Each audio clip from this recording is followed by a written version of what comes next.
Cuma berdasarkan laporan terkini, peningkatan jangkitan AIDS ini bukan lagi melalui jarum suntikan, tetapi dikesan melalui hubungan sejenis iaitu luar tabi'i. Sudah tentu langkah yang kukuh, tegas perlu diambil. Jadi apa yang saya ingin kemukakan soalan ialah apakah komen JAKIM terhadap kenyataan Yang Amat Berhormat Tambun dalam sebuah portal berita antarabangsa yang menyebut hak mereka tidak wajar diganggu merujuk kepada LGBT. Mungkin apa yang disebut ini ada pendirian terkini oleh JAKIM. Terima kasih. Saya rasa pendirian JAKIM agak konsisten berkaitan dengan isu LGBT ini, dan kerajaan juga mempunyai pendirian yang jelas berkaitan dengan isu LGBT ini yang tidak boleh diterima khususnya dalam masyarakat Islam ini.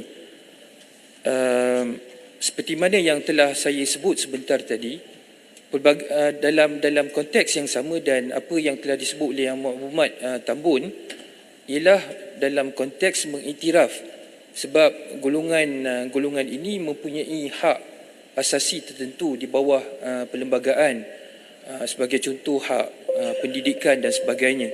Sebab itulah pendekatan yang diambil dalam konteks JAKIM ialah untuk bekerjasama seperti mana yang saya sebut tadi dengan agensi-agensi yang lain untuk memberikan kesedaran dan juga mengambil tindakan-tindakan untuk memastikan agar golongan ini kembali kepada fitrah yang sebenar dan dapat disedarkan daripada perbuatan kesalahan yang dilakukan. Jadi saya simpulkan di sini, Tuan Datuk Yang Dipertua, iaitu apa yang disebut oleh Yang Amat Berhormat Tambun tidak bermakna menerima LGBT ini, tetapi dalam konteks human rights ataupun hak-hak yang diperuntukkan termasuk dalam perlembagaan yang itu tidak boleh dinafikan kepada mereka. Iaitu yang pendirian yang JAKIM ambil. Semasa kempen pilihan raya, ramai pihak-pihak yang berada di sebelah sana menuduh sekiranya PH menang berleluasalah LGBT kahwin sepasang dan sebagainya. Persoalan saya, jadi soalan saya, adakah JAKIM ada maklumat perkahwinan sama jenis selepas yang Berhormat Tambun jadi PM?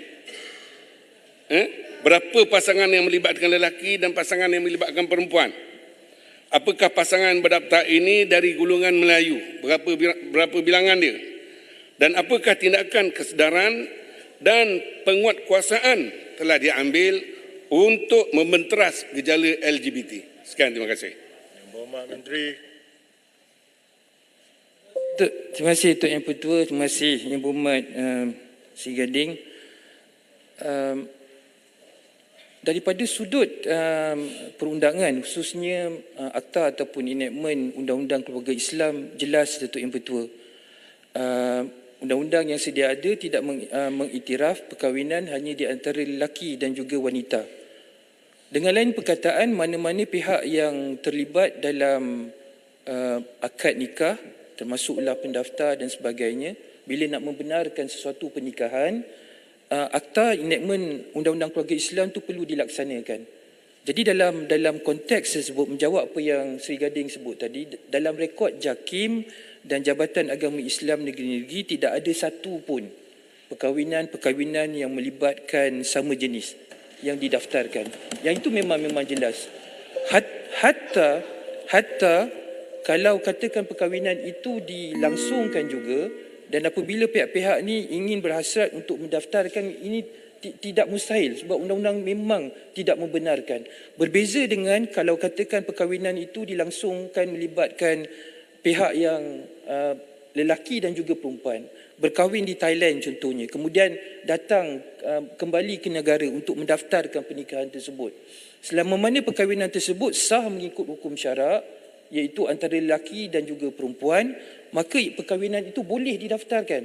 Jadi terdapat perbezaan yang jelas mana-mana peraturan yang perkahwinan yang bertentangan dan undang-undang yang sedia ada yang melibatkan perkahwinan lelaki dengan perempuan dan lelaki sama lelaki ataupun perempuan dengan perempuan. Sebab tu saya sebutkan di sini memang tidak ada dalam rekod kita walau satu sekalipun.